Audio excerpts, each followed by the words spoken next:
السلام عليكم ورحمة الله وبركاته হযরত মুআয জুহানী রাদিয়াল্লাহু তাআলা আনহু হুজুর সাল্লাল্লাহু আলাইহি ওয়াসাল্লামের এই ইরশাদ নকল করিয়াছেন যে ব্যক্তি কোরআন পড়িবে এবং উহার উপর আমল করিবে তাহার পিতামাতাকে কিয়ামতের দিন এমন একটি মুকুট পরানো হইবে যাহার আলো সূর্যের আলো হইতেও বেশি হইবে।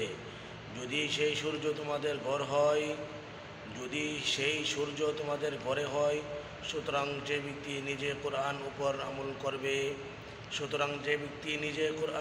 আমল করে তাহার সম্পর্কে তোমাদের কি ধারণা?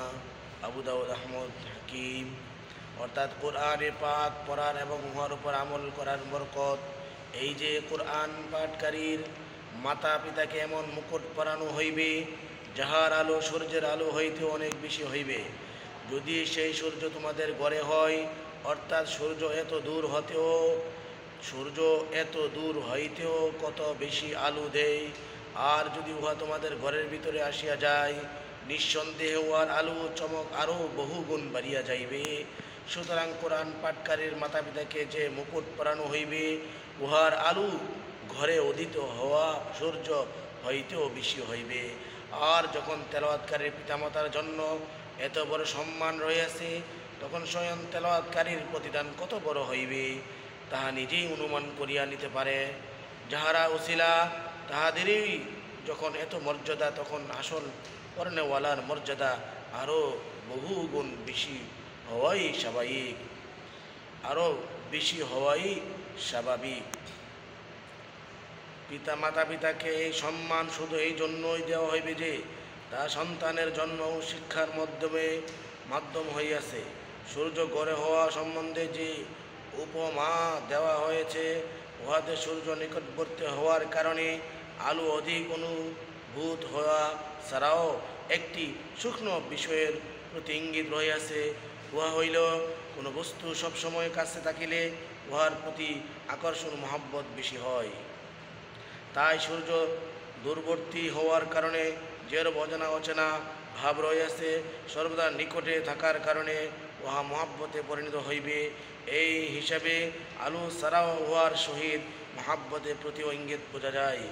এখানে আরও একটি ইঙ্গিত এই যে উহা তাহার নিজের হইবে, অর্থাৎ সূর্যের দ্বারা যদিও সকলেই উপকৃত হয়, কিন্তু উহা যদি কেউ দান করে দেওয়া হয় তবে উহা কত বড় গৌরবের বিষয় হইবে।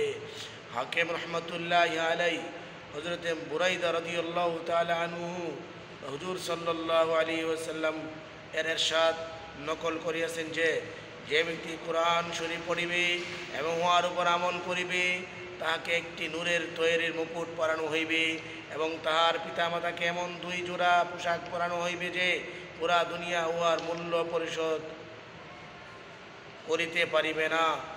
তাহারা আরজ করিবে, হে আল্লাহ, এই জোড়া কিসের বদলে দেওয়া হয়েছে? তখন ইরশাদ হইবে, তোমাদের সন্তানদের কোরআন শরীফ পড়ার বদলে। সুবহানাল্লাহ। জামাউল ফাওয়ায়েদ কিতাবে তাবরানী হইতে নকল করা হয়েছে হযরত আনাস রাদিয়াল্লাহু তাআলা আনহু হুজুর সাল্লাল্লাহু আলাইহি সাল্লামের এই ইরশাদ বর্ণনা করিয়াছেন যে ব্যক্তি নিজের সন্তানকে কোরআন শরীফ নাজারা পড়ায় তাহার আগের ও পরের সকল গুনাহ মাফ হইয়া যায়। আর যে হিফজ করাইবে তাহাকে কিয়ামতের ময়দানে পূর্ণিমার চাঁদের নিয়ে উঠানো হইবে এবং তার সন্তানকে বলা হইবে, তুমি পড়িতে শুরু করো। সন্তান যখন একটি আয়াত পড়িবে তখন পিতার একটি মর্যাদা উন্নত করা হইবে। এইভাবে সমস্ত কোরআন শরীফ পড়ানো হইবে। সন্তান কোরআন শরীফ পড়িলে পিতা এইসব মর্যাদা অধিকারী হইবে। কথা এখানেই শেষ নয়, আর একটি কথাও শুনিয়া রাখুন। খোদা না করুন যদি আপনার সন্তানকে 2-4 পয়সা লোভে দ্বীনি ইলম হইতে বঞ্চিত রাখেন, তবে শুধু এইটুকুই নয় যে আপনি চিরস্থায়ী সওয়াবের হইতে মাহরুম থাকিবেন, বরং আল্লাহর দরবারে আপনাকে জবাবদিহি করিতে হইবে।